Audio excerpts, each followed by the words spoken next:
Hi guys! Welcome back again to my YouTube channel. So it's me again, Angela V. And for my today's video, i-share ko sa inyo kung paano ko nagamit ang Spotify ng premium. Yes, you heard it right. Diba nga, yung Spotify ay talagang may bayad siya and hindi naman lahat tayo afford yun. Yung magbabayad tayo monthly, na may bayad siya ng weekly, kasi alam ko weekly niya 50 yata. And yung monthly niya ata, hindi ko din alam.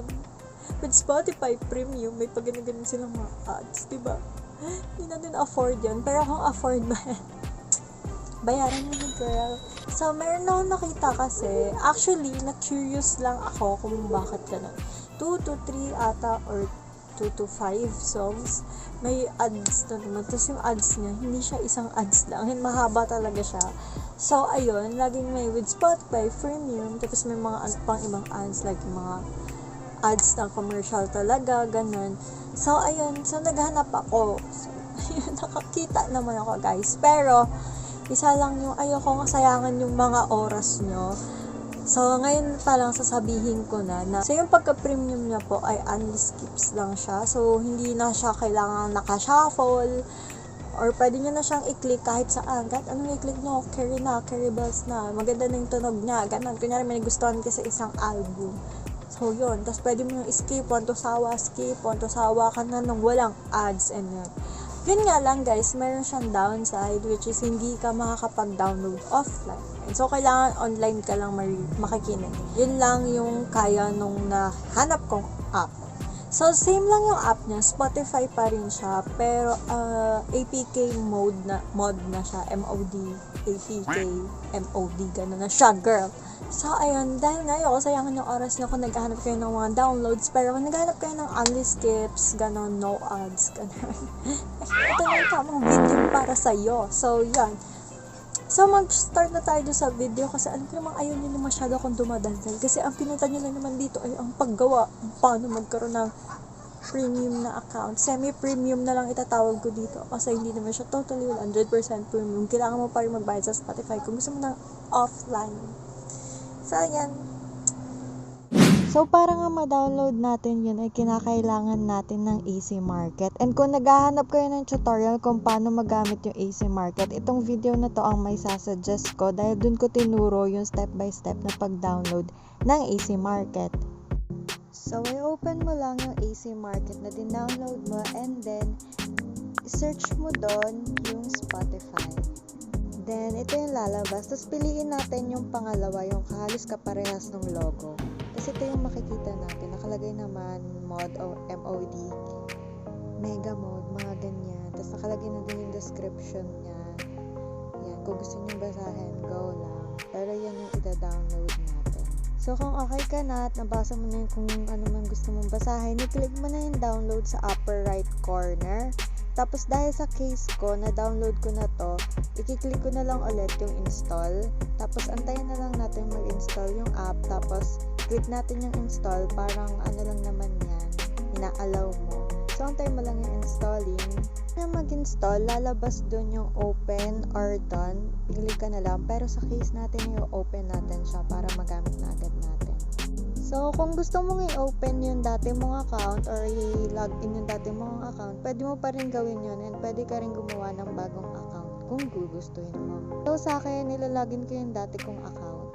Ayan, na-open na natin siya. Pwede na tayong makinig ng kahit na ng music or yung mga playlist natin na na-save or ginawa natin playlist. So, para mapakita ko lang kung legit ba talaga o totoong chismis, mag-play tayo ng random na album. Tapos papakinggan natin. Hindi naman buo kasi hindi ko pwedeng buuin kasi mayroong copyright yon. Ito, papakinggan natin ito. So, pili lang tayo. Voice changer ko na lang siguro pero magigets nyo pa rin naman yun.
ito try naman natin mag-download para lang mapatunayan kung di talaga siya nagda-download. Ayan guys, so, diba lumalabas na get premium, which is kailangan mo pa rin siyang bayaran sa Spotify. So, pwede ka makinig ng kahit na anong music for free and walang ads, pero hindi ka pwedeng mag-download ng kahit na anong album o kahit anong music.